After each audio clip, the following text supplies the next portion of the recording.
Bismillahirrahmanirrahim. Assalamualaikum warahmatullahi wabarakatuh. Alhamdulillah. Wassalatu wassalamu ala rasulillah wa ala alihi wa sahbihi wa sallama tasliman katsira, amma ba'd. Puji dan syukur senantiasa kita panjatkan kehadirat Allah Jalla wa Ala yang telah berfirman, wa in ta'uddu ni'matallahi la tuhsuha innal insana lazalumun kafar.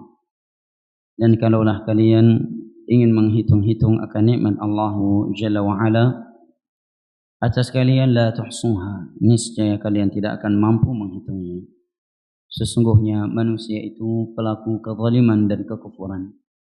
Berkat nikmat kesehatan dan kesempatan setelah hidayah taufik dari Allah Jalla wa Ala, sehingga kita telah melaksanakan ibadah salat subuh berjamaah. Kita memohon kepadanya, Rabbana taqabbal minna innaka antas sami'ul alim.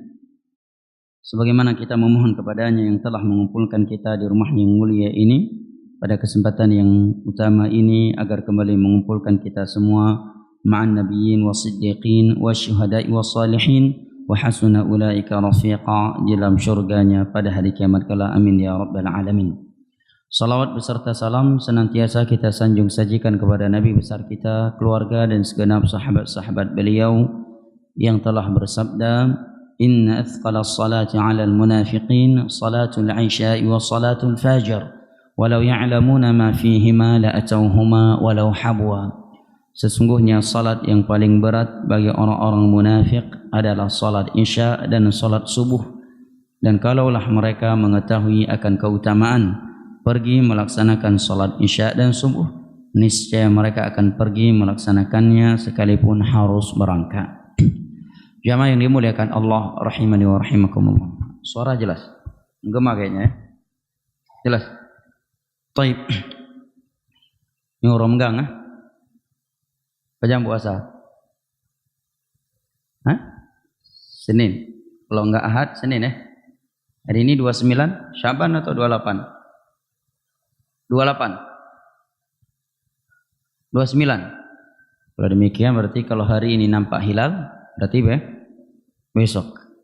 Kalau hari ini cerah dan tidak nampak hilal, maka sudah pasti juga Senin puasa.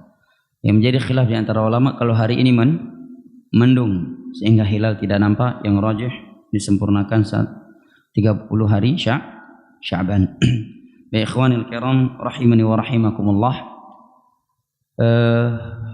pada kajian hari ini insyaallah taala, satu hari atau 2 hari sebelum Ramadan ini, saya ingin membacakan, bukan pembahasan saya, membacakan beberapa tulisan atau sebuah tulisan yang ditulis oleh beberapa para masyayikh terkait hadis-hadis dhaif atau hadis palsu seputar bulan Ramadan. Sebelum kita membaca hadis ini, ada beberapa ucapan Syekh Albani di muqaddimah kitab beliau Silsilatul Ahadits Adh-Dhaifah wal Mawdhu'ah wa Atharuha Sayyi' fil Ummah, tentang hadis-hadis dhaif dan palsu dan efek buruk hadis, penyebaran hadis dhaif dan palsu di tengah-tengah umat ini, di dalam kitab Maktabah Syamilah. Kata beliau, minal masaibil uzma allati nazalat bil muslimina mudhul usur intisharul ahadits adh-dhaifah wal mawdhu'ah bainahum, merupakan musibah yang sangat besar, musibah sangat besar yang menimpa kaum muslimin dari semenjak dahulu, adalah tersebarnya hadis-hadis dhaif dan palsu di tengah-tengah mereka. La astathniya ahadan minhum walau kanu ulama'ahum. Bahkan terkadang hadis dhaif dan palsu itu tersebar bukan sekedar di tengah-tengah kalangan masyarakat umum, tetapi juga di tengah sebagian mereka para penuntut ilmu agama, bahkan sebagian mereka dikatakan ulama. Justru hadis dhaif dan palsu tersebar di kalangan mereka. Kata Syekh, illa man syaa'a Allah minhum illa man syaa Allahu minhum min a'immatil hadits wa nuqadih, kecuali orang-orang yang dikecualikan oleh Allah dari kalangan a'immatul hadits, ahli hadis seperti Imam Bukhari Muhammad bin Ismail bin Ibrahim bin Bardizbah, Ahmad bin Muhammad bin Hanbal Abu Abdullah, wa Ibnu Ma'in Yahya bin Ma'in Abu Zakaria, Ibnu Abi Hatim Ibnu Abi Hatim Ar-Razi wa ghairihi, dan selain mereka. Naam. Wa qad adda intisharuha ila mafasida katsirah. Dengan tersebarnya hadis dhaif dan palsu itu membuka pintu banyak kerusakan yang sangat banyak. Minha ma huwa fil umuril i'tiqadiyah al-ghaibiyah, di antaranya adalah perkara-perkara akidah yang berkaitan dengan perkara gaib. Karena tersebarnya hadis dhaif atau palsu sehingga menciptakan akidah yang berkaitan dengan perkara gaib. Padahal masalah akidah hanya diambil dari Al-Quran dan hadis yang sahih. Ya, betapa banyak akidah yang batil ya, disebabkan hadis dhaif atau palsu terkait kesyirikan, ya, meminta kepada kuburan, istighatsah kepada kuburan. Sebagian mereka pedomannya adalah hadis-hadis dhaif. Maka sebagian mereka ada yang bawakan hadis bahwa Nabi SAW muncul, ya, akan hadir di setiap majelis yang merayakan hari kelahiran beliau dan yang semisal dengannya. Wa minha ma huwa min al-umuri tasyri'iyah, sebagiannya pada permasalahan ibadah. Wa al-katsirah lima nad'i fi katsir min al-ahadits al-ati insyaallah, wa qad iqtadat hikmatul alim al-khabir subhanahu wa ta'ala ألا يدعى لهذه الأحاديث التي اختلقها المغرضون لغايات شتى تسري بين المسلمين دون أن يقيض لها من يكشف القناع عن حقيقتها ويبين للناس أمرها. أولئك أئمة الحديث الشريف وحامل ألوية السنة النبوية الذين دعا لهم رسول الله صلى الله عليه وسلم بقوله نظر الله امرأ سمع مقالتي فوعاها وحفظها وبلغها فرب حامل فقه إلى من هو أفقه منه. Dan merupakan hikmah Allah Jalla wa'ala yang maha mengetahui, yang maha mengetahui sesuatu yang halus, sehingga Allah Jalla wa'ala tidak membiarkan mereka yang ingin memalsukan hadis, yang ingin menyebarkan hadis-hadis Nabi SAW yang palsu atau dhaif dengan tujuan yang beraneka ragam, tanpa Allah ciptakan, Allah bangunkan orang-orang yang menyingkapnya. Artinya setiap masa Allah Jalla wa'ala membangkitkan, menciptakan orang-orang yang selalu menyingkap hakikat orang-orang yang memalsukan hadis dan mengatasnamakannya kepada Nabi SAW. Akan disingkap oleh mereka a'immatul hadis, ulama-ulama yang memahami hadis atau para penuntut ilmu agama yang menjadi perantara antara masyarakat dan para ulama, yang akan menyingkap hadis-hadis dhaif, hadis-hadis palsu serta orang-orang yang menyebarkannya di tengah-tengah umat, yaitu mereka a'immatul hadis, imam-imam hadis dan para pembawa bendera sunnah Nabi SAW yang telah didoakan oleh Rasulullah SAW dengan doanya, dengan sabdanya naddarallahu imra'an sami'a maqalati, semoga Allah Jalla wa'ala mengelokkan seorang hamba yang telah mendengar hadisku, menghafalnya dan menyampaikannya. Terkadang seorang yang membawa sebuah hadis, dia akan membawanya kepada orang yang lebih memahaminya. Hadis riwayat Al-Imam Abu Daud. Dan demikianlah agama ini dijaga oleh Allah Jalla wa'ala melalui mereka para ulama yang ahli hadis. Karena Allah Jalla wa'ala telah berfirman, Inna nahnu nazzalna dzikra wa inna lahu lahafizun. Sesungguhnya kamilah yang telah menurunkan Al-Quran. Allah lah yang menurunkan agama ini, dan kamilah yang akan menjaganya. Di antara bentuk menjaga Allah Jalla wa'ala terhadap agamanya ini adalah Allah lahirkan di setiap masa para ulama yang jujur dalam beragama. Para ulama yang memurnikan agama Allah Jalla wa'ala ini serta membersihkannya dari kotoran kesyirikan, kebid'ahan yang dilakukan oleh sebagian manusia. Di dalam sebuah hadis yang sahih Nabi SAW bersabda, "Yahmilu hadzal ilm kullu khalafin uduluha yanfuna anhu tahrif al-ghalin wa intihal al-mubtilin wa ta'wil al-jahilin."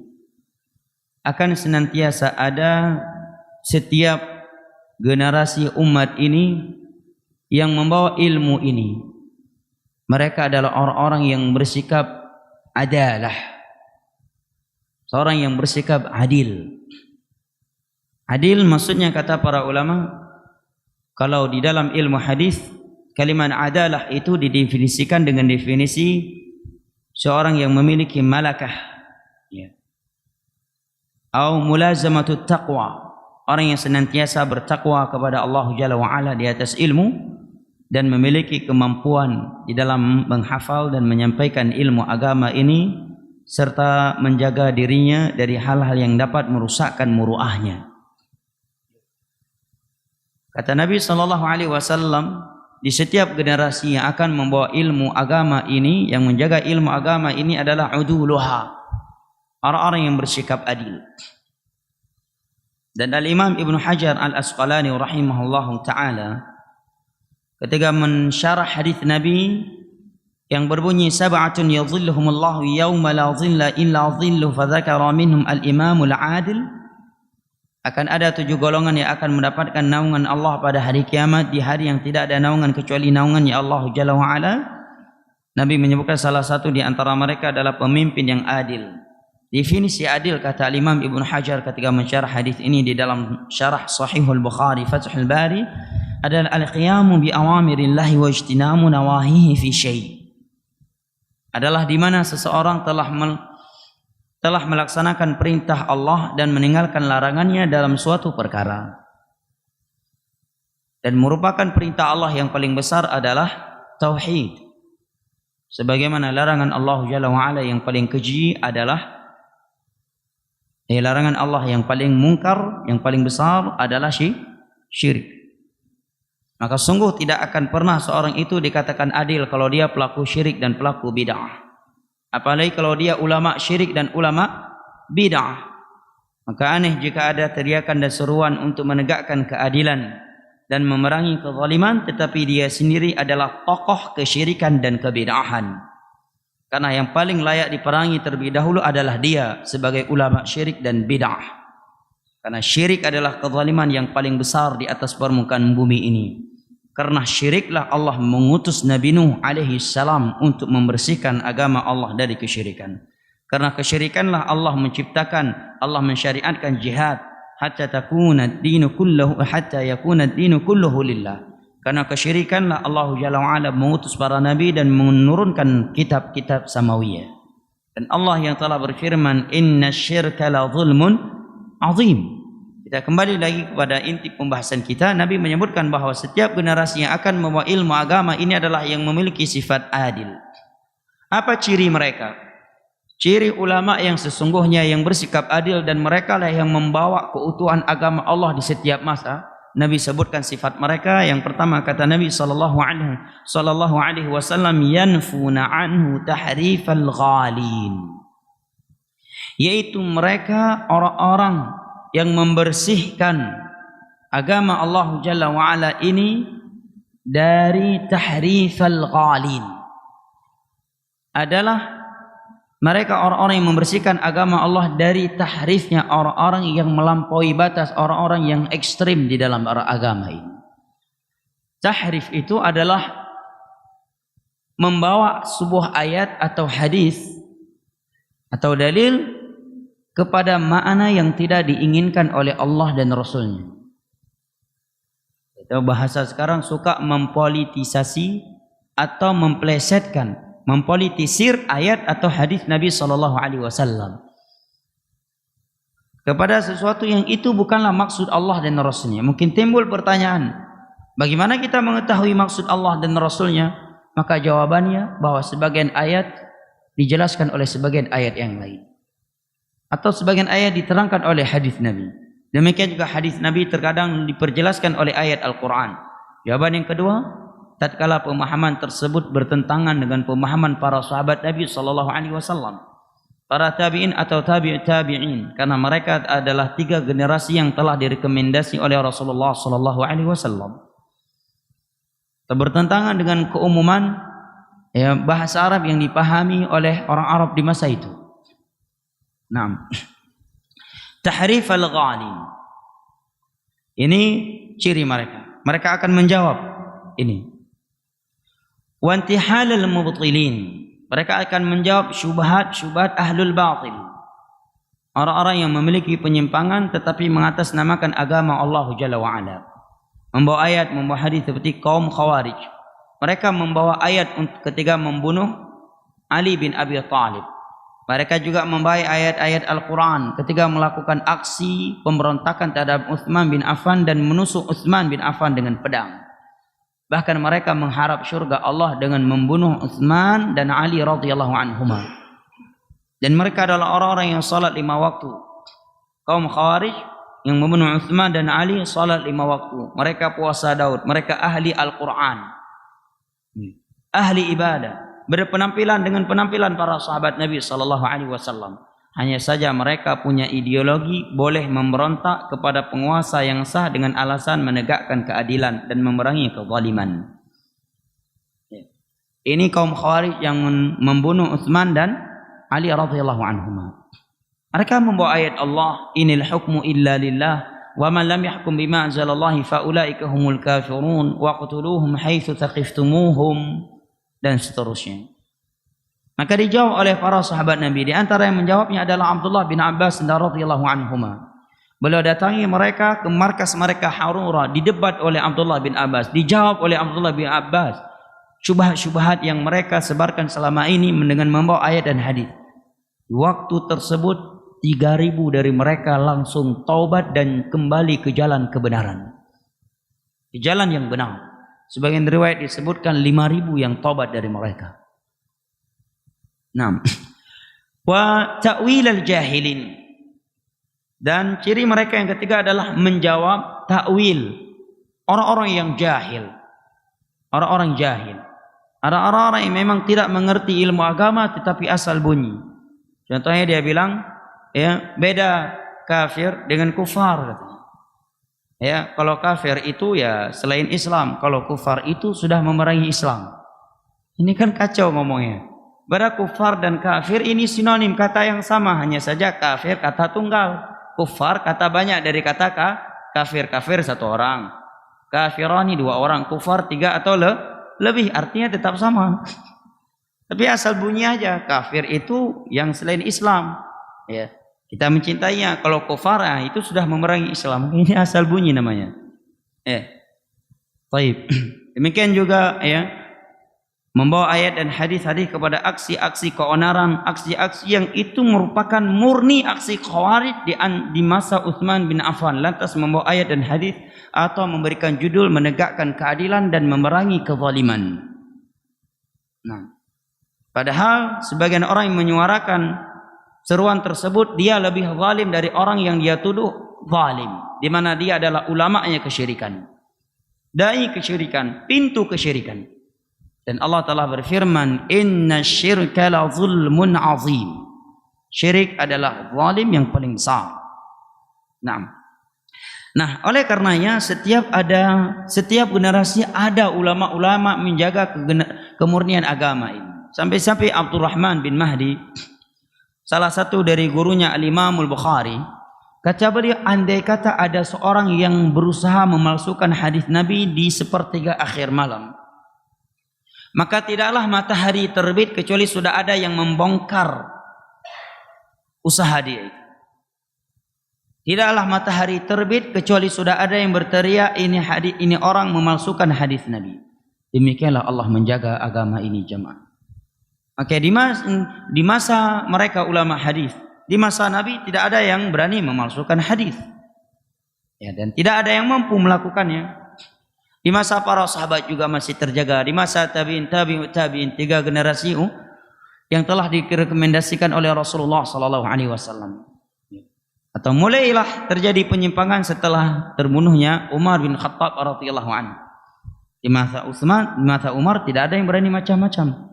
Ada seorang yang bernama Sabiq ibnu Isa. Ia menebarkan syubhat terkait ayat-ayat yang mutasyabihat, ditangkap oleh Umar dan dipukul oleh Umar kepalanya dengan pelepah kurma sampai mengeluarkan darah. Kemudian Umar menulis surat ke gubernur daerahnya, jangan ada masyarakat satupun yang berbicara ngobrol sama Sabiq ini sampai dia bertaubat dan mengumumkan taubatnya.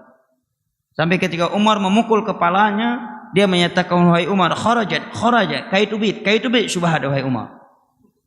Sudah keluar syubhat dari kepalaku. Jadi yang dipukul oleh Umar itu bukan pelaku maksiat saja, pelaku bid'ah, pelaku syubhat pun dipukul oleh Umar karena mereka jauh lebih berbahaya daripada pelaku maksiat. Contohnya kaum Khawarij, berapa ribu orang memberontak kepada Utsman dan Ali gara-gara syubhat yang mereka tebarkan. Sekian ribu manusia mengharap surga Allah dengan membunuh Utsman dan Ali gara-gara syubhat yang mereka tebarkan di tengah-tengah umat. Terjadi pentumpahan darah. Bahkan sebagian wanita yang hamil melewati markas mereka ditangkap dan dikorek bayinya. Dan mereka orang-orang yang melakukan salat 5 waktu dan mengharap surga Allah dengan itu. Gara-gara syubhat jemaah. Makanya sikap pemimpin-pemimpin yang di atas sunnah terdahulu terhadap ahlul bid'ah itu sangat tegas, bahkan lebih tegas daripada sikap mereka terhadap pelaku maksiat. Contohnya ini, Sabiq menebarkan syubhat tentang ayat-ayat mutasyabih, tangkap oleh Umar, dipukul kepalanya dengan pelepah kurma sampai dia mengumumkan taubatnya. Maka di masa Umar tidak ada yang berani macam-macam. Setelah Umar bin Khattab radhiyallahu anhu meninggal dunia radhiyallahu anha, barulah muncul penyimpangan dalam agama ini. Dan sebelum Nabi meninggal itu sudah diberitakan oleh Nabi dalam hadis Hudzaifah. Nabi menyatakan ada pintu besar milik umat Islam ini. Kalau pintu ini udah pecah, maka akan terjadi berbagai penyimpangan dalam agama ini. Ketika hadis ini disampaikan oleh Hudzaifah radhiyallahu anhu, beliau salah satu atau bahkan satu-satunya sahabat Nabi yang sangat ahli, yang banyak menghafal hadis-hadis Nabi terkait fitnah akhir zaman. Ketika Umar bertanya kepada beliau, siapakah yang dimaksud oleh Nabi? Apa yang dimaksud oleh Nabi dengan pintu tersebut, wahai Hudzaifah? Maka beliau menjawab, yang dimaksud oleh Nabi dengan pintu tersebut adalah Anda, wahai Umar. Jawab Hudzaifah radhiyallahu anhu. Dan itulah faktanya jemaah, munculnya Khawarij, Syiah, ya, Jahmiyah, Murji'ah, Mu'tazilah, itu semuanya setelah Umar bin Khattab radhiyallahu anhu. Zamannya Umar radhiyallahu anhu, setan aja bertemu dengan Umar lari. Ya, setan saya bertemu dengan Umar lari, ngambil jalan lain. Allah Jalla wa Ala menjaga. Tetapi Allah tetap menjaga agamanya ini sampai hari kiamat tegak melalui para ulama yang jujur dalam agama, yang tidak pernah takut kecuali kepada Allah, yang tidak pernah takut akan celaan manusia. Bahkan mereka siap hidup sendirian demi mempertahankan kemurnian agama ini. Maka siap diusir demi menjaga hadis Nabi SAW dari orang-orang yang suka memalsukan atau menyebarkan hadis dhaif. Dan itu telah diberitakan oleh Rasulullah SAW sebelum beliau wafat dalam hadis yang telah kita simak di atas tadi. Dan juga di dalam hadis beliau yang mutawatir yang berbunyi, la tazalu ta'ifatun min ummati zahirina 'ala al-haqqi la yadhurruhum man khalafahum wa la man khadalahum hatta ya'tiya amrullah wa hum kadzalik. Akan senantiasa ada dari umatku ini segelintir orang yang senantiasa menampakkan kebenaran. Banyaknya orang-orang yang menyelisihi dan mencemoohi mereka tidak membuat mereka goyang sedikit pun, sampai datang keputusan Allah Jalla wa Ala. Bahkan kata para ulama, orang-orang yang benar-benar menjaga kemurnian agama Allah dan hadis Nabi itu, jangankan kalangan umum, bahkan di orang kalangan khusus saja yang mengatasnamakan ilmu agama, yang mengatasnamakan sunnah Nabi, yang mereka dinisbatkan kepada sunnah Nabi juga ikut membenci mereka.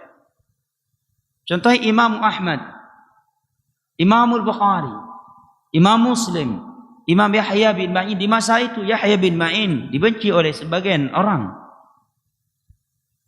Salah satu dari teman dekatnya Imam Ahmad rahimahullah ta'ala, Syekh Albani juga. Bahkan sebab beliau diusir dari kota Madinah adalah salah satu sebabnya adalah salah satu syekh yang tidak baik saya sebutkan karena itu ya sesuatu yang telah terjadi. Seorang alim juga. Sebab beliau ini Syekh Albani diusir, dikeluarkan dari Madinah. Dan beliaulah yang membuka fakultas hadis di Universitas Madinah. Syekh Albani lah yang membuka fakultas hadis di University Madinah. Dan sangat banyak orang yang marah dengan keberadaan Syekh Albani. Terlebih mereka orang-orang yang berceramah menggebu-gebu, yang berasap, bahkan sudah berapi ceramahnya, rupanya hadisnya dhaif. Setelah datang Syekh Albani, dia tidak terlalu bebas lagi membawa hadis palsu dan dhaif. Dan hampir seluruh kitab hadis atau kebanyakan kitab hadis itu sudah ada ta'liq, catatan kaki oleh Syekh Albani jemaah. Selain Sahih Bukhari dan Muslim. Hampir seluruh kitab hadis, ya, kitab apa antum? Ya, Musnad Imam Ahmad yang belum. Ya. Sunan Abi Daud, Sunan Ibnu Majah, Mustadrak Hakim, ya, Mu'jam At-Tabarani, Mu'jam Al-Kabir, Mu'jam As-Saghir. Bahkan di dalam kitab beliau silsilah dhaifah, silsilah as-sahihah, al-Jami' Tirmidzi dan seterusnya. Itu sudah dikoreksi oleh Syekh Albani rahimahullah ta'ala. Dan beliau koreksi, beliau jelaskan secara teori ilmiah yang berjalan di kalangan ulama hadis. Karena sebelum Syekh Albani datang sudah ada ulama-ulama hadis yang menerangkan ini hadis dhaif, ini hadis palsu, ini rawi dhaif, ini ahlul bidah, tidak bisa diambil riwayatnya. Syekh Albani hanya meneruskan mereka. Syekh Albani hanya meneruskan dan menjelaskan kepada umat ini apa yang telah dijelaskan oleh Imam Syafi'i, oleh Imam Ahmad, oleh Imam Bukhari, oleh Imam Muslim, oleh Yahya bin Ma'in, oleh Ali ibn al-Madini, Abdurrahman bin Mahdi, Syu'bah Abul Bistam, Amirul Mukminin, Abu Hatim, Abu Zur'ah, Ibnu Abi Hatim, Al-Imam Daruqutni, Al-Imamul Hakim, Al-Imamul Baihaqi, Al-Imam Ibnu Hibban. Kemudian beliau bukukan. Makanya belum didapatkan orang yang mampu membantah Syekh Albani dan menuduh Syekh Albani mendhaifkan hadis dari pribadinya. Belum ada yang mampu melakukannya jemaah. Karena orang yang membuka kitab Syekh Albani dia akan terdiam dan mulutnya akan terjahit. Tidak bisa berbicara apa-apa. Syekh Muqbil ulama hadis nomor 1 di negeri Yaman. Ya, setelah Syekh Albani. Beliau berkata, kalau saya di depan Syekh Albani, mulut saya ini seperti dijahit. Saya nggak bisa bicara apa-apa. Ya, bukti yang paling dekat kitab-kitab beliau jamaah. Coba buka seluruh kitab Syekh Albani. Setiap kali beliau menerangkan kedhaifan hadis, beliau terangkan Imam Bukhari berkata, kitab ini, halaman ini. Imam Ahmad berkata, kitab ini ayat ini kitabnya cetakan ini, halaman ini. Beliau terangkan secara teori ilmiah dengan menukilkan ucapan ulama salaf. Makanya kalau ada yang berkata siapa lebih berilmu, Syekh Albani dengan Ibnu Hajar dan ini pertanyaan yang enggak ilmiah, yang tidak kenal siapa Syekh Albani. Yang orang yang tidak pernah baca kitab Syekh Albani atau pura-pura enggak pernah baca. Karena tidak pernah ada satu hadis yang didhaifkan oleh Syekh Albani belum didhaifkan oleh ulama sebelum beliau, tidak ada. Setiap kali beliau mendhaifkan hadis, beliau menerangkan kaedahnya dan beliau menukilkan ulama-ulama yang mendhaifkannya. Dari ulama-ulama yang hidup di abad kedua, ketiga, keempat atau yang datang setelahnya. Karena mereka tidak mampu menjawab, maka yang ada adalah tuduhan-tuduhan kepada Syekh Albani. Syekh Albani dituduh membawa mazhab baru. Boleh dikatakan ekstrim, dikatakan tidak paham ilmu hadis, suka mendhaifkan hadis yang ulama salah mensahihkannya. Ini orang-orang yang tidak baca kitab silsilah as-sahihah, tidak pernah membaca kitab silsilah al-dhaifah, dan karena tidak mampu menjawab dengan jawaban ilmiah. maka yang ada hanyalah tuduhan-tuduhan semata. Provokasi, makar, membunuh karakter. Itu merupakan metode ahlul bid'ah, ahli kesyirikan dari semenjak para nabi dan para rasul diutus oleh Allah ke permukaan bumi ini. Pembunuhan karakter itu senjata jitu ahlul kesyirik, ahlul bid'ah untuk menjauhkan masyarakat dari dakwah yang benar. Syekh Albani dituduh luar biasa dengan tuduhan-tuduhan yang luar biasa. Bahkan sampai beliau keluarkan dari Madinah. Demikian juga Syekh Muqbil bin Hadi Al-Wadi'i rahimahullahu ta'ala. Karena mereka tegas membersihkan hadis Nabi. Bahkan disebutkan Syekh Albani itu tengah sakit parah, hampir meninggal dunia, menjelang meninggal dunia, di atas ranjang beliau itu ada kitab hadis yang sedang beliau koreksi. Bayangkan jemaah. Bahkan beliau masuk maktabah terbesar di Damaskus, Maktabah Al-Zahiri. Beliau datang ke maktabah sebelum penjaga maktabah datang, dan beliau keluar pulang sebelum pulangnya penjaga maktabah. Sampai penjaga maktabah akhirnya menitip kunci buat untuk Syekh Albani. Kunci khusus. Kalau anda datang sebelum saya, silahkan masuk. Dan kalau anda yang telah pulang, nanti tutup ya. Dan beliau kehilangan satu hadis. Akhirnya beliau cari dalam seluruh kitab yang ada di maktabah itu, puluhan ribu isi kitabnya. Dan beliau buka halaman kitab-kitab hadis tersebut per lembar beliau buka. Sampai beliau berdiri di atas tangga berjam-jam sampai beku kaki beliau. Beda dengan zaman kita ya. Kita sekarang ada maktabah syamilah. Potongan hadis masuk, capkan. Ya, tulis, tekan, tak, langsung keluar dari komputer. Sehingga ya jadilah ulama hadis rakitan, ya, ulama hadis yang telah disebutkan banyak, tapi 2-3 menit setelah itu kita bisa lupa. Tidak dengan Syekh Albani. Bahkan pernah ada seorang anak muda datang kepada Syekh Albani, dia ingin mensahihkan atau mendiskusi Syekh Albani terkait hadis yang Syekh Albani mendhaifkannya atau mensahihkannya. Sebelum Syekh Albani menjawab diskusi dia, maka Syekh Albani bertanya, berapa umurmu nak? Kata dia 20 tahun. Kamu belum lahir, hadis ini sudah saya pelajari nak, kata Syekh Albani. Hadis ini saya dhaifkan semenjak engkau belum lahir. Atau beliau sahihkan dan beliau terangkan ilmiahnya. Dan tidak pernah Syekh Albani menghukumi satu hadis dari pribadi beliau jemaah, belum pernah. Makanya orang itu paling enggak suka kalau ada kitab Syekh Albani dibaca. Karena kalau orang baca kitab Syekh Albani, kitab fikih saja, dia akan punya jati diri. Beliau bentukkan jati diri dalam beragama jemaah. Paling dekat jemaah. Coba buka kitab sifat solat Syekh Albani. Yang mereka gebi jawaban, mepluk-pluk, pluk mandu itamang ba'asau itamang. Kalau beliau berikan jawaban, sekalipun terkadang kita yakin ini pendapat kayaknya kurang kuat. Kita lebih nyaman dengan pendapat ulama lain, tapi tetap ketika kita membaca penjelasan beliau, kita nggak mampu menjawabnya terkadang. Apalagi kalau sudah bermain dengan hadis. Beliau pakarnya. Beliau sebutkan ya ulama-ulama yang mengkritik hadis itu, kondisi rawi dalam hadis tersebut luar biasa. Contoh paling dekat jamaah, yang paling dekat, yang paling mudah, sifat salat Nabi SAW, karya Syekh Albani. Bagaimana beliau menguraikan sifat salat Nabi dengan ayat hadis ucapan para sahabat. Enggak ada satupun pribadi beliau di dalamnya. Coba buka aja. Sifat salat Nabi karya Syekh Albani. Isinya ayat hadis ucapan para sahabat, para tabi'in, tabi'ut tabi'in. Kemudian kesahihan hadis, kedhaifan hadis beliau terangkan secara ilmiah dan jelas. Dipahami oleh setiap orang yang memahami ilmu hadis dan mempelajari ilmu mustalah hadis.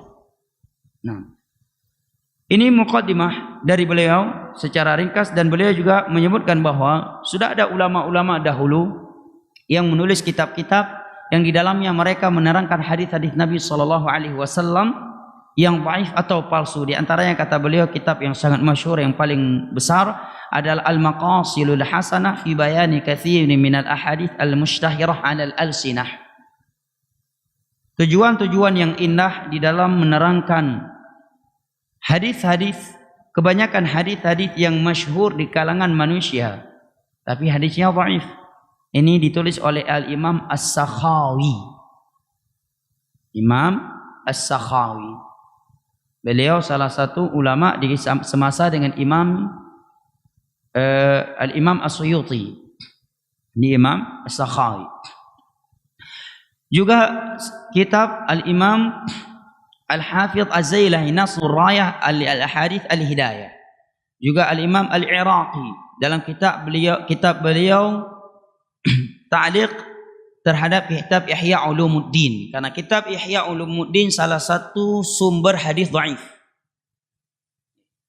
Oleh karenanya dita'liq khusus oleh Al-Imam Al-Iraqi, kasih catatan kaki oleh Imam Iraqi, gurunya Imam Ibnu Hajar Al-Asqalani. Beliau terangkan hadis-hadis dhaif yang ada di dalam kitab Ihya Ulumuddin. Maka para ulama menerangkan agar seorang tidak membaca kitab Ihya Ulumuddin kecuali bersama catatan kaki Al-Imam Al-Iraqi, ahli hadis, gurunya Imam Ibnu Hajar Al-Asqalani. Yang mendidik Imam Ibnu Hajar Al-Asqalani menjadi ulama adalah Al-Imam Al-Iraqi. Ini yang pertama. Yang kedua, dia memahami akidah. Dia seorang ulama atau seorang dai yang memahami akidah yang benar, sehingga apa yang keliru dalam kitab tersebut bisa dia luruskan kepada umat. Memang di dalamnya ada bahasa-bahasa, ucapan-ucapan yang memang sangat indah untuk tazkiyatun nufus. Dan di antaranya juga adalah kitab Ibnu Hajar Al-Asqalani yang berjudul Takhrij Ahadits Al-Kasyaf. Juga Takhrij Ahadits Asy-Syifa lil Imam As-Suyuti, serta kitab-kitab yang lainnya. Ini saya baca sengaja agar diketahui bahwa Syekh Albani bukan pembuka pintu dalam ini. Beliau hanya meneruskan. Dan itu akan ada setiap masa. Agama Allah ini akan dijaga akan kemurnian. Nabi SAW meninggal dunia, agama Allah masih murni jemaah. 4 khulafa ar-rasyidun telah meninggal dunia, agama Allah ini masih murni. 4 imam madhab telah meninggal dunia rahimahullahu ta'ala, agama Allah masih murni. Dajjal nanti keluar, agama Allah juga masih murni jemaah. Dajjal padahal kiban dajjalnya jemaah. Iplah anak muda dalam sebuah hadis, iplah linyai pude pelam ikun long Tuhan. Matang ragu ke long Tuhan, ragu iplah lom. Matang ragu ke long Tuhan, iplah lom. Kiban luar biasa fitnah dajjal, luar biasa. Sehingga kebanyakan yang mengikutinya adalah kaum wanita, kata Nabi SAW. Dan Yahud Al-Asfahan. Luar biasa berarti fitnah dajjal kan. Menampakkan surga yang itu sebenarnya neraka, menampakkan neraka yang itu sebenarnya surga. Dia katakan bumi, amtiri, wahai langit, keluarkan hujan. Allah kehendaki keluar hujan. Fitnah. Wahai bumi, kering kerontang, tumbuhkan tumbuhan. Tumbuh tumbuhan di atasnya. Di masa itu luar biasa dahsyatnya fitnah. Tapi agama Allah tetap masih murni di masa Dajjal. Makanya jamaah, jangan pernah kita meragukan kemurnian ke agama Allah. Yang perlu kita khawatirkan, apakah kita akan tetap murni di atas agama Allah sampai malaikat maut datang. Ini yang perlu kita takutkan. Yang perlu kita pikirkan, apakah kita bisa istiqamah sampai mati membela agama Allah dengan harta kita, dengan ilmu kita, dengan tenaga kita, dengan jabatan kita, ataukah tidak? Karena yang butuh itu adalah kita. Kita yang butuh untuk membela agama Allah. Agama Allah tidak kita bela, pasti akan ada selalu Allah yang membelanya. Orang-orang yang Allah ciptakan yang akan membelanya. Bahkan Allah menyatakan, iyasha yudhibukum wa ya'ti bi akhari. Kalau Allah berkehendak semua kalian, ini ayat turun di masa para sahabatnya. Abu Bakar yang di dalamnya Abu Bakar, Umar, Utsman, Ali. Orang-orang yang luar biasa membela agama Allah. Kata Allah, kalau Allah berkehendak semua kalian sekarang dilenyapkan oleh Allah dan Allah datangkan orang baru. Dan Allah datangkan orang baru. Iyasha yudhibukum. Kalau Allah berkehendak semua kalian diwafatkan, dilenyapkan oleh Allah, Allah ciptakan orang baru. Jangan pernah khawatir jemaah. Andai kata ada satu-satunya orang yang membela agama Allah dengan jabatannya, dengan hartanya atau dengan ilmunya, tiba-tiba kita melihat dia akan meninggalkannya atau ilmu dia menyimpang, tiba-tiba yang tadi yang membela kebenaran sekarang membela kebatilan, ingat, tetap akan ada. Akan tetap ada. Syekh Mukbil itu buka Darul Hadis di Damaj. Damaj itu pusat Syiah Rafidhah di Yaman. Pamannya Syiah, sepupu-sepupunya Syiah semuanya. beliau muncul seorang diri dari Saudi Arabia pulang. Belajar dari Syekh bin Baz dan Syekh Albani. Sendiri pulang di Damaskus. Setengah dari Yaman itu Sufi, setengahnya lagi Syiah. Dan khusus Damaskus itu pusat Syiah Rafidhah yang menyatakan Al-Quran 30 juz belum sempurna, masih ada 10 juz lagi. Minum khamar, menghalalkan darah kaum muslimin di Sa'dah. Pusatnya Syiah Rafidhah. Di situ beliau berdakwah. Sampai berkembang, ribuan penuntut ilmu agama datang. Bukan kajian umum, penuntut ilmu agama ribuan datang dari seluruh penjuru dunia. Benua Eropa, ya, dan benua Asia. Datang belajar ke beliau. Allah ciptakan jamaah. Orang-orang Syekh Albani juga. Siapa yang pernah berpikir Syekh Albani bisa seperti itu, ya? Bahkan ada orang yang saking nggak mampu menjawab tulisan-tulisan Syekh Albani, yang bisa dia ucapkan apa? Syekh Albani cuma tukang jam. Siapa gurunya Syekh Albani? Berapa tahun dia belajar ilmu hadis? Tak mampu jawab dengan ilmiah. Padahal kalau dia ilmiah, ini buku Syekh Albani. Coba sebutkan di mana menyimpangnya. Coba buktikan. Buktikan dengan ayat dan hadis serta ijma'. Karena sumber agama ini kan Al-Quran, hadis, ya kan? Cabang dari itu apa? Ijma' dan qiyas yang mundhabit. Coba gunakan 4 dasar hukum ini menerangkan penyimpangan Syekh Albani. Dan kita menyatakan Syekh Albani bukan malaikat. Beliau bisa salah dan bisa benar. Tapi andai kata menyimpang atau keliru dalam suatu pendapat, maka jadikan 4 dasar hukum ini sebagai standar. Syekh Muhammad bin Abdul Wahab juga demikian dituduh beliau. Saya pernah mendengar sebuah ceramah. Disebutkan bahwa Syekh Muhammad bin Abdul Wahab suatu ketika melihat ada muadzin. Sebelum azan dia bersalawatan. Sallallahu. Datang Muhammad bin Abdul Wahab, ikoh daku krek, ikoh daku bengehi karena minta laut ke Nabi dalam adzan. Yang dalam tabuh ceramah yang hadir ribuan. Bayangkan. Mungkin jamaah lainnya. Mungkin saja bagi orang yang berdusta. Ikoh daku hanya dengan urung terlaut ke Nabi. Mau urung awam ya nampom, mah cukup lagi. Paling dakwah ya nih. Yemina Yahudi ya wanya hilir paling. Karena fitnah jamaah. Fitnah. Tapi kalau orang buka kitab Syekh Muhammad bin Abdul Wahab, kitab beliau masih ada sampai hari ini. Coba buktikan dari kitab beliau. Kalau beliau udah meninggal kan abad ke-12, 200 tahun lebih sudah beliau. Suaranya kan udah nggak ada lagi. Mau jumpa sama orangnya juga nggak ada. Kitabnya masih ada. Coba buktikan dari kitab-kitab beliau ada yang menyimpang dan bertentangan dengan Al-Quran dan hadis Nabi. Tidak ada yang mampu melakukannya. Yang ada hanya fitnah. Muhammad bin Abdul Wahab begini, Wahabi begini, begitu.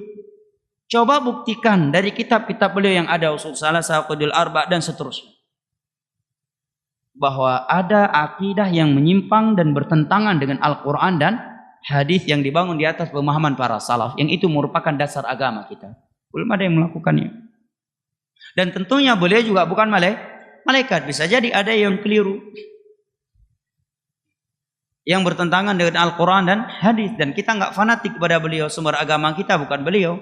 Andai kata kita mau fanatik, maka 4 mazhab lebih layak kita fanatik kepada mereka daripada Syekh Muhammad bin Abdul Wahab yang datang jauh setelah mereka. Yang beliau tidaklah lebih berilmu daripada Imam Syafi'i. Bahkan mungkin 100 atau 1000 orang seperti Syekh Muhammad bin Abdul Wahab belum menyamai ilmunya Imam Syafi'i. Baik. Maka dalam hal ini dasar-dasar di atas perlu kita ketahui agar ya syubhat secara umum itu terjawab oleh kita. Nah, di antara hadis-hadis dhaif yang masyhur di kalangan masyarakat kita terkait bulan Ramadan, bele. Nyo urang menggang, puna pereh syuruk urang. Pereh syuruk kan ada urang menggang ana pereh syuruk urang. Pereh syuruk kan? Selesai sampai syuruk. Baik. Hadis yang pertama adalah hadis yang berbunyi sumu tasihhu, yang paling masyhur. Beliau puasanya bukan. Sumu tasihhu, berpuasalah kalian niscaya akan sehat. Nya pulang nya jadwal ceramah Ramadan ijo orang medis. Pihak kesehatan dikasih jadwal ceramah bulan Ramadan. Tak jarang dari mereka mengeluarkan hadis ini. Sumu tasihhu, berpuasalah kalian niscaya kalian akan sehat. Maka dia pun menerangkan secara ilmiah medisnya sisi-sisi kesehatan di balik puasa. Padahal ini hadis palsu. hadis dhaif, ya. Sebutkan oleh Al-Imam Al-Iraqi dalam Ihya Ulumuddin, oleh Imam Nawawi, Al-Uqaili dan Syekh Albani dalam silsilah dhaifah pada nomor hadis 253. Boleh terangkan di sana secara rinci. Adapun secara makna benar. Dan itu telah kita pahami dari nama Allah Al-Hakim. Enggak mungkin Allah mensyariatkan suatu ibadah tanpa kebaikan, tanpa hikmah. Sumu tasihhu. Namun untuk menisbatkan hadis ini kepada Nabi SAW ini hal yang terlarang. Karena menisbatkan sebuah ungkapan kepada Nabi yang kita tidak mengetahui pasti, itu adalah hadis Nabi adalah dosa besar. Nabi telah bersabda, "Man kadzdzaba 'alayya muta'ammidan falyatabawwa maq'adahu minan nar." Barang siapa yang berdusta atas namaku dengan sengaja, maka hendaknya dia persiapkan tempat duduknya dalam neraka. Hadis mutawatir. Kalau bukan dia yang menciptakan hadis itu, tetapi dia menyebarkannya, maka kata para ulama dia telah berkoalisi, telah berta'awun, ya, menjadi penyambung tangan orang-orang yang memalsukan hadis tersebut di tengah-tengah umat ini. Bahkan Nabi bersabda, "Kafa bil mar'i kadziban an yuhadditsa bi kulli ma sami'." Cukup seorang itu dikatakan pendusta tatkala dia menyampaikan seluruh hadis yang ia dengarkan. Yang penting hadis. Walaupun hadis dari made in China. Yang penting hadis. Makanya ceramah yang paling berat ceramah sunnah yo. Radang asam lambung tu kalau dah ceramah. Ya, ceramah mungkin 15 minit, tapi tu kalau ceramah asam lambung tu. Bak dah fikirnya menitnya hadisnya. Payah dah kaji dalam riwayat siapa yang telah mensahihkannya. Ada ceramah radang cuma 10 minit. Makanya sebagian ikhwan, "Hai ustaz 10 minit agai kajian, 10 minit 15 minit diberi nasihat tegala tu boh." Si ngah kira ceramah mulut. Mio ceramah biasa hana tak fikir tengah tak berhadap dengan Nabi, taprak aja pupu yang galak dia ceramah tacang bobo panah ju dalam. Anam salah. Ya kan? Istilahnya kombur kalau orang Medan bilang, bakar hutan. Tapi kalau udah bicara agama, hadis Nabi, yang harus siap-siap esok berhadapan dengan Nabi. Bahkan kata para ulama, ketika kita menyampaikan hadis Nabi dan kita masih ragu bahwa itu hadisnya sahih, kita masih ragu, kamu sudah dikatakan pendusta. Dan kamu telah berburu adab dengan Nabi SAW. Oke, berat berceramah agama ini jamaah. Segalam ta'i tham labung di lera. Tham labung kan karena ia ada kejamaah kan. Bak ada fikir hadisnya. Nyo 4 kucuk hadis. So yang kali meriwayatkan hadisnya. So yang kali mensahihkan hadisnya. Mio hadis Bukhari Muslim gampang had. Hadis kajilan. Mio riwayat Abu Daud selain Bukhari Muslim, kapaya ada buka penjelasan ulama. Ini hadis dhaif atau sahih. Karena selain Bukhari Muslim, ya, kitabnya tidak ada yang tidak mensyaratkan semuanya harus hadis yang sahih. Mbak tak persiapkannya, mbak tabuh hadisnya radang hanti wate tiwaro bak ada kaji. Yang merpa penjelasan ulama kah gampang, langsung buka Syekh Albani, silsilah dhaifah, apakah melalui kitab ataukah maktabah syamilah, gampang merpa. Tapi nasabuh hadis ada hanya merpa. Nyan yang berat, ya, bak ceramah jam. Makanya terkadang ceramah, ya, itu isinya hadis-hadis yang masyhur. Karena kata para ulama, man ata bil gharaib dhaif, orang yang suka membawa hadis-hadis yang asing, dia akan didhaifkan oleh ulama. Ingin membawa hadis yang baru, rupanya hadis yang dhaif. Karena biasanya hadis dhaif yang asing-asing, sehingga rasanya dia membawakan ilmu baru. Di kalangan ulama justru gara-gara itu dia didhaifkan. Dan di dalam sebuah hadis Nabi SAW bersabda, "Man qala alayya ma lam aqul falyatabawwaq maq'adahu minan nar." Barang siapa yang mengucapkan mengatasnamaku sebuah hadis yang itu belum aku ucapkan, hendaknya dia mempersiapkan tempat duduknya dalam neraka. Bahkan Al-Imam Ibnu Hibban menulis sebuah kitab Sahih Ibnu Hibban, menyebutkan di dalamnya judul-judul bahwa orang yang belum memastikan hadis Nabi SAW tidak layak dia menyebarkannya di tengah umat. Hadis yang kedua, dan ini tidak kalah masyhurnya dengan hadis yang pertama tadi, yaitu hadis yang berbunyi, "Awwalu syahri Ramadan rahmah, wa awsatuhu maghfirah, wa akhiruhu itqum minan nar. Ini masyhurnya luar biasa. Ramadan itu awalnya rahmat, pertengahannya maghfirah, akhir di bulan Ramadan itqum minan nar. Masyhur gak nih? Bagi ceramah gagah dak di. Kaki nang rida ino sab. Belahunun ya kalau muqaddimah khutbatul hajah. Awal Ramadan jamaah yang dimuliakan Allah rahmat, pertengahannya maghfirah, akhir di bulan Ramadan i'tqum minan nar. Maka hendaknya kita semangat bersyukur kepada Allah dengan bangga. Ana hafailam hadis ini. Nyok teks Arab kubah. Hana gedepe ile tengku metuahnya bahwanya hadis dhaif. Kata Al-Imam Al-Uqaili dalam kitab li Adhafa Al-Kabir, la aslalahu, ini hadis enggak ada sumbernya. Enggak ada sumber yang dapat dipertanggungjawabkan yang bisa dijadikan sebagai sumber hukum. Ini Al-Imam Al-Uqaili jauh sebelumnya Imam Al-Bani. Syekh Al-Bani dalam kitab Sahihul Jami' menyatakan haditsun dhaifun jiddan. Dalam kitabnya Silsilah Sahihah pada nomor hadis 1569 beliau menyatakan haditsun munkar. Bahkan hadis ini secara artinya saja, maknanya saja sudah bertentangan dengan hadis Nabi yang sahih. Apa itu? Yaitu hadis Abu Hurairah radhiyallahu an yang diriwayatkan oleh Imam Tirmidzi dan Al-Imam Ibnu Majah, disahihkan oleh Syekh Al-Bani. Nabi menyatakan idza kana awwalu lailatin min syahri ramadhan sufidat syayatin wa maradatul jinni wa ghuliqat abwabun nar falam yuftah minha babun wa futihat abwabul jannah falam yughlaq minha babun wa yunadi munadin ya baghiyal khair aqbil wa ya baghiya syarr aqsir wa lillahi yu'taqa'u minan nar wa dhalika kullu lailah. Nabi menyatakan apabila ada datang awal Ramadan, malam pertama bulan Ramadan, syaitan dan jin-jin yang membangkang dibelenggu, diikat oleh Allah. Pintu-pintu neraka ditutup oleh Allah sehingga tidak ada satupun pintu neraka yang masih terbuka.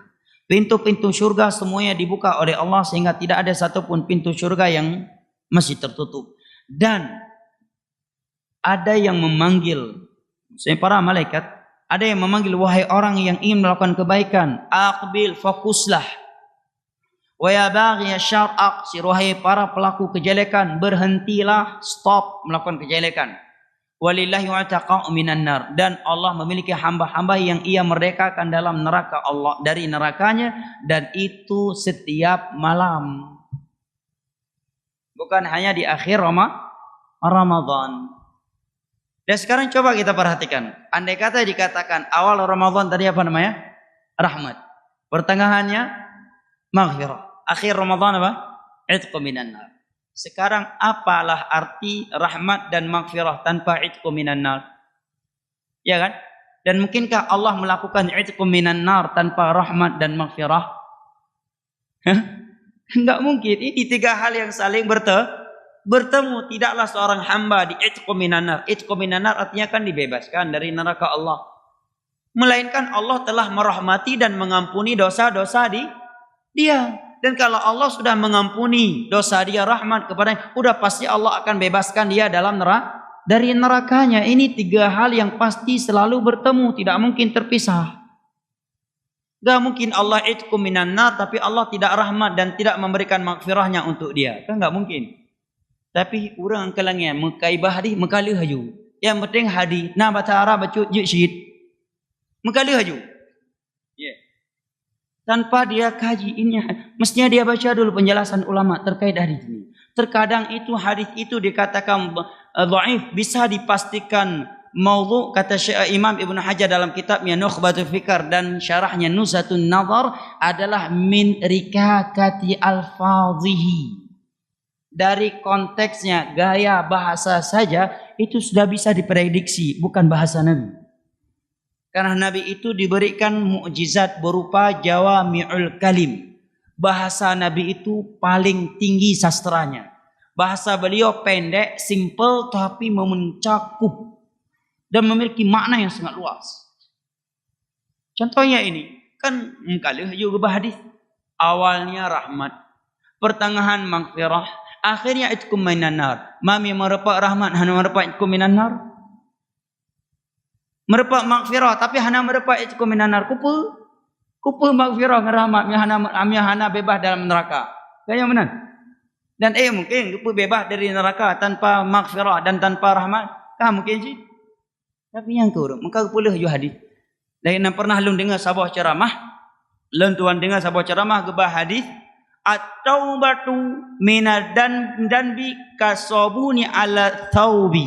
Ya maka pula ju hadis. Taubat dari sabah dosa nyan lagi sabun yatuh baje. Kamu kalah juga hadis. Kalimat sabun bukan kata Arab. Sabun yang kan bahasa Arab. Di masa Nabi tiada sabun tidak. Pengganti sabun di masa Nabi daun bida ditaruh di air sehingga berbusa airnya digunakan untuk mandi. Itu manfaatnya seperti sabun di bahasa. Dan sabun bukan bahasa Arab. Kalimat sabun miona baru bertuh-tuhunnya kan. Nah 200 tahun kalimat sabun, 200 tahun yang lalu karena sabun. Yang dari bahasa macam kau pastikan hadis Nabi. Belum kita koreksi secara sastranya. Taubat dari dosa lagi sabun yatuh baje. Sabun yatuh baje mihanairah iklih. Kang leh sabun di atas baju. Kalau sabunnya tidak dicuci, bajunya tidak dicuci tanpa air, bisa bersih? Kan enggak mungkin bersih.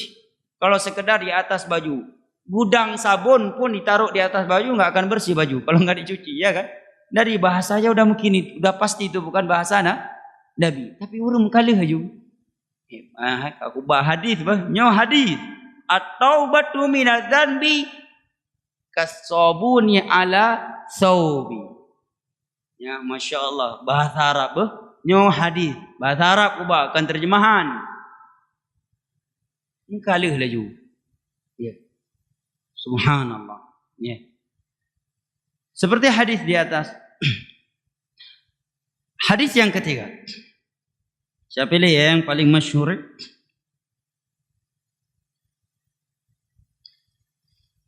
Hadis yang berbunyi idza kana awwalu lailatin min syahri Ramadan nazara Allah ila khalqihi wa idza nazara Allah ila 'abdin lam yu'adzibhu abadan walillahi fi kulli yawmin alf 'atiq minan nar.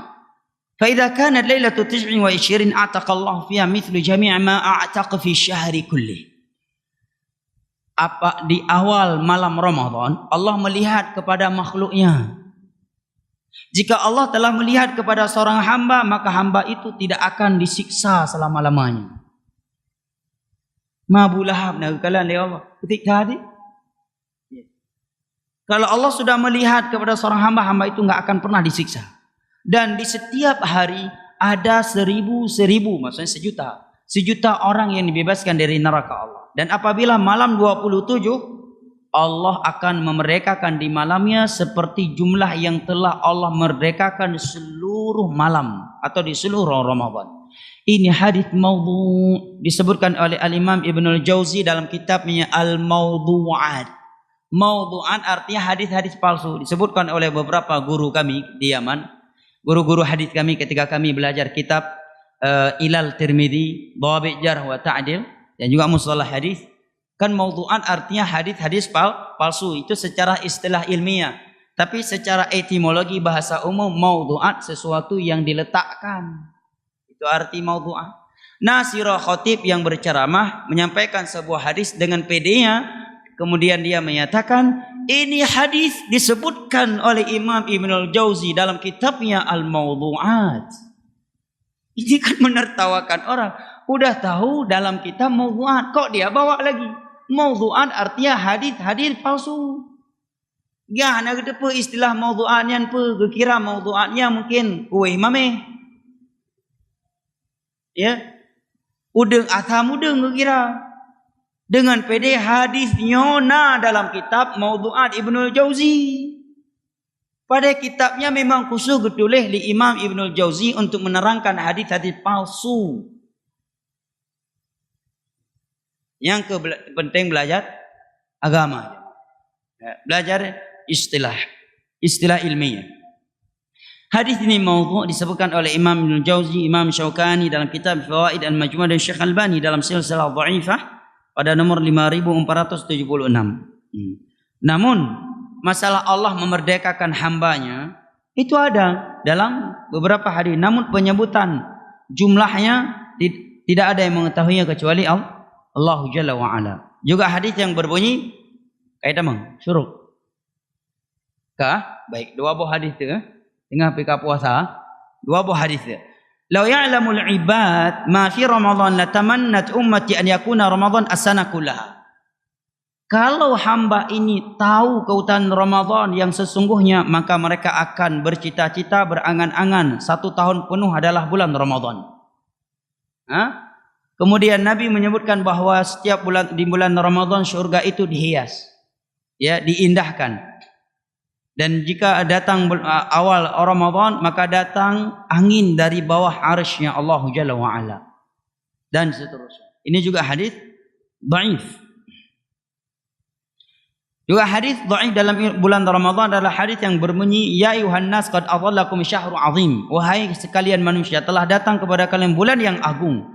Barang siapa yang melakukan sebuah kebaikan di dalamnya yang sunnah, maka seperti orang yang melakukan kewajiban, amal yang wajib di luar Ramadan. Dan barang siapa yang melakukan amal yang wajib di bulan Ramadan, maka seperti orang yang melakukan 10 kewajiban di luar Ramadan. Luar biasa. Rupanya hadis ini dhaif, diterangkan oleh Imam Ibnu Hajar dalam kitabnya Talkhisul Habir. Syekh Albani dalam kitabnya Takhrij Mishkatil Masabih, hadithun dhaifun jiddan. Walaupun tentu keutamaan bulan Ramadan jauh lebih mulia di luar bulan ketimbang selain bulan Ramadan. Bahkan ada kaidah umum, sebuah kebaikan itu dilipat gandakan oleh Allah terkadang menjadi 700 kali lipat, dan itu juga terjadi di luar Ramadan. Bahkan ila dhafin katsira, bisa lebih dari 700 kali lipat, sebagaimana hadis riwayat Imam Muslim dari Abdullah bin Abbas radhiyallahu anhuma.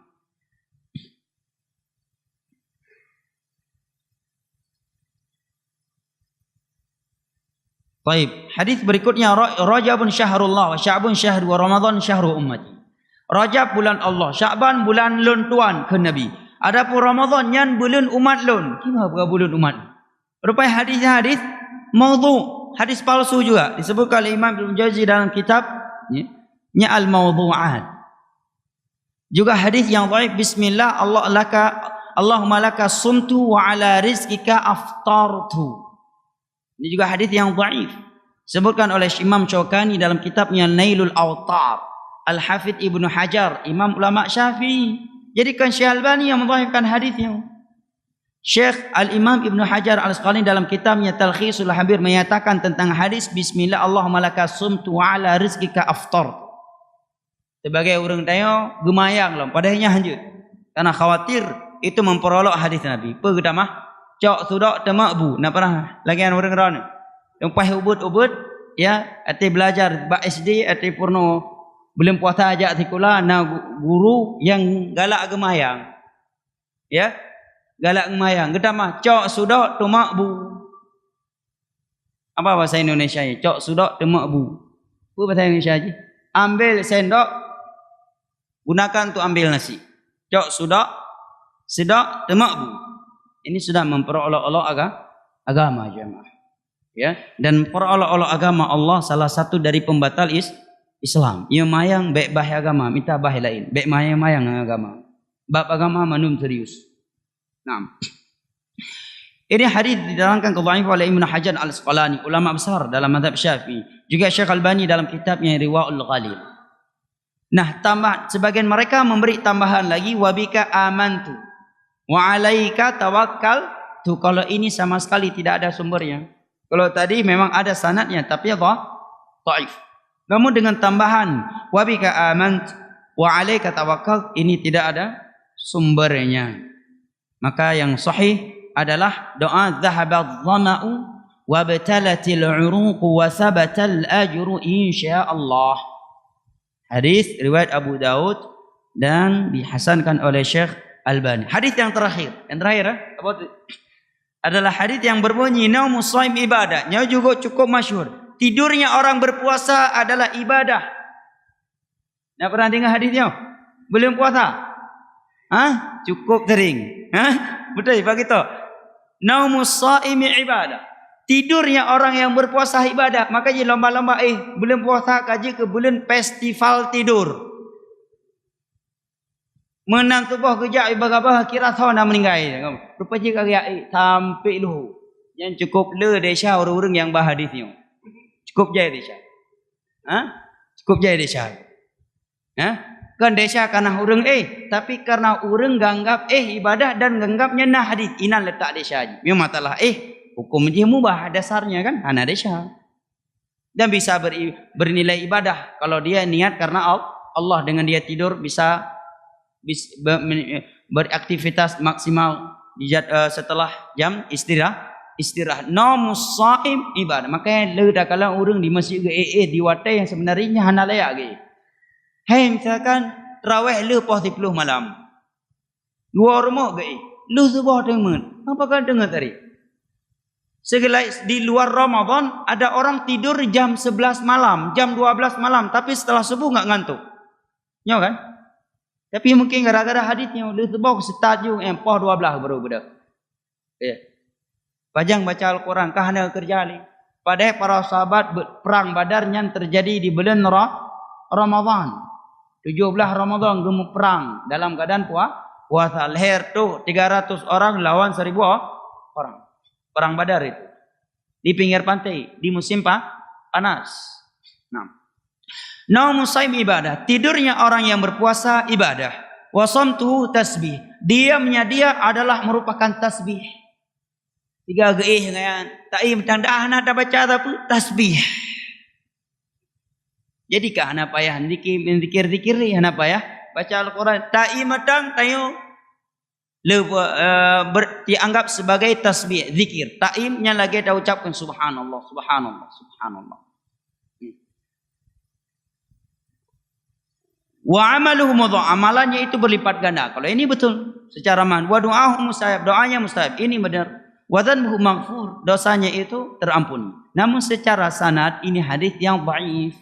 Diterangkan oleh Al-Imam Iraqi ketika beliau memberi catatan kaki terhadap kitab Ihya Ulumuddin.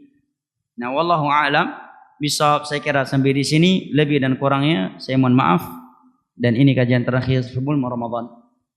Dalam bulan Ramadan saya minta udzur.